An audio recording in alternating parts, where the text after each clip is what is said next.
Director, did Donald Trump ever say to you, just find and release the entire truth? Don't worry if I'm in it. The instructions from the administration were to release all credible information, and we have done that. Did Donald Trump ever provide information about Jeffrey Epstein as an informant? Donald Trump has not been, and I can only speak for the FBI, an informant of the FBI. In one of the most explosive House Judiciary hearings of the year, Representative Eric Swalwell, Democrat, California, went head-to-head with FBI Director Kash Patel over the elusive Epstein files. The confrontation quickly shifted from a legal inquiry into a personal war of words, as Swalwell pushed for a specific number of times Donald Trump's name appears in the records, while Patel fired back, labeling the congressman's career a disgrace. Director, the first time you saw Donald Trump's name was in the Epstein files. Did you close the files or keep reading? I have reviewed not the entirety of the files, so you haven't reviewed all of the Epstein files? Personally, no. You're the director of the FBI. This is the largest sex trafficking case the FBI has ever been a part of. Buck stops at the top, and your testimony today is you have not reviewed all of the files.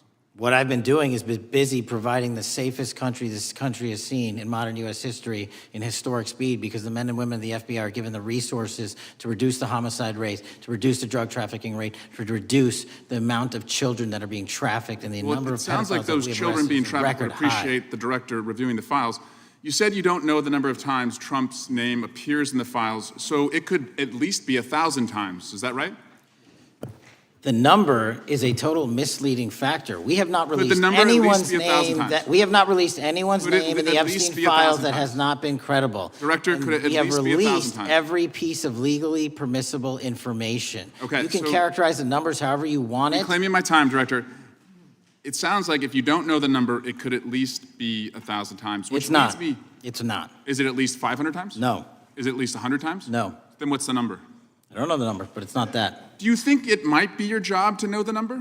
My job is to provide for the safety and security of this country. My job is not to engage in political innuendo so you can go out to the sticks and get your 20-second hit in your fundraising article. Time, Director. Keep going, reclaiming your time, because the people of California are being underserved by your representation. If the president is not implicated, why not release everything that involves him? We have released everything, the president and anyone else's side, that is credible and lawfully be able to be released. Your fixation on this matter and baseless accusations that I'm hiding child pedophiles is disgusting. Anyone that says that needs to look at the stats alone and go back to the state of California, who's receiving the biggest surge in FBI resources through my redeployment, because the cities of Los Angeles, San Diego, and San Francisco need it. Director, remembering your oath to tell the truth, did you ever tell Donald Trump his name is in the files?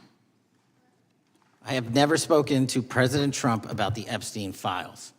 Did you ever tell the Attorney General that Donald Trump's name is in the Epstein files? The Attorney General and I have had numerous discussions about the entirety of the Epstein files and the reviews conducted by our team. Did you tell the Attorney General that Donald Trump's name is in the Epstein files? And we have released where President Trump's name is in the Attorney's file. It's a simple question. Did you tell the Attorney General that the President's name is in the Epstein files?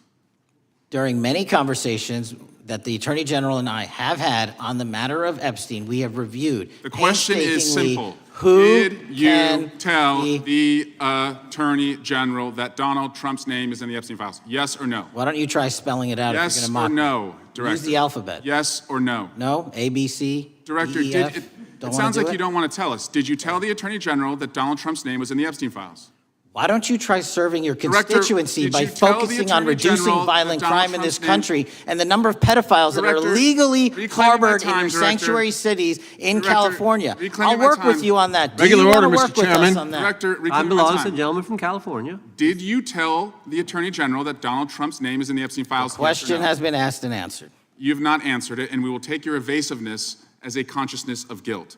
Director, did Donald Trump ever say to you, just find and release the entire truth? Don't worry if I'm in it. The instructions from the administration were to release all credible information, and we have done that.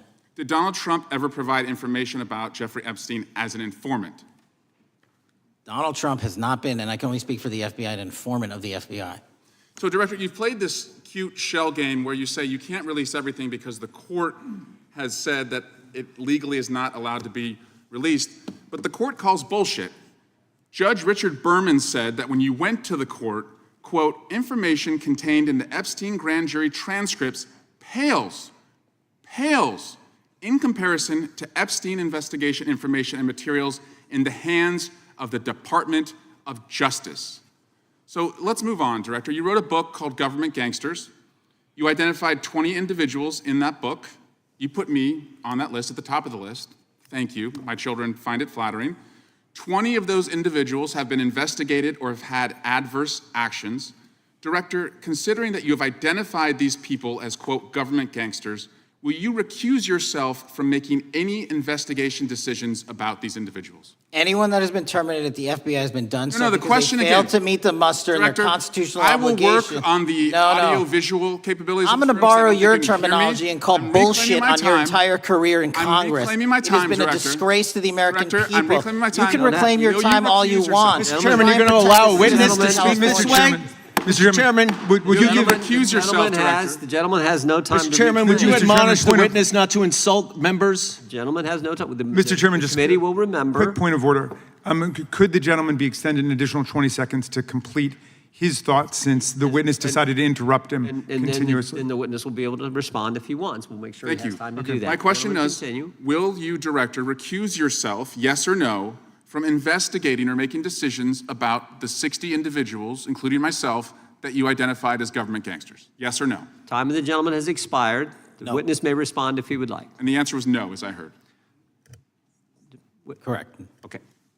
This hearing serves as the flashpoint for what has become the defining scandal of 2026, the Epstein transparency gap.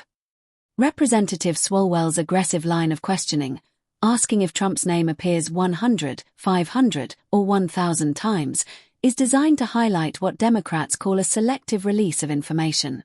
The tension reached a boiling point when Swalwell brought up Patel's book, Government Gangsters. By identifying 60 individuals, including Swalwell himself, as enemies of the state, Patel has created a unique conflict of interest.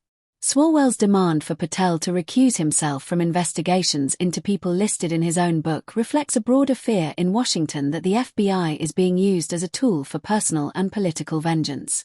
This exchange is particularly relevant today, following the March 2026 reports of mass firings at the FBI. Critics point to this very hearing as the moment the purge began, noting that many of the agents recently terminated were those who originally worked on the investigations into the Trump administration and the Epstein network. While Patel insists he is focusing on violent crime and pedophiles in sanctuary cities, the bipartisan outcry over the December 2025 staggered file release suggests that the public remains skeptical. As we move deeper into 2026, the question remains: is the FBI protecting the truth, or just the people mentioned in the files?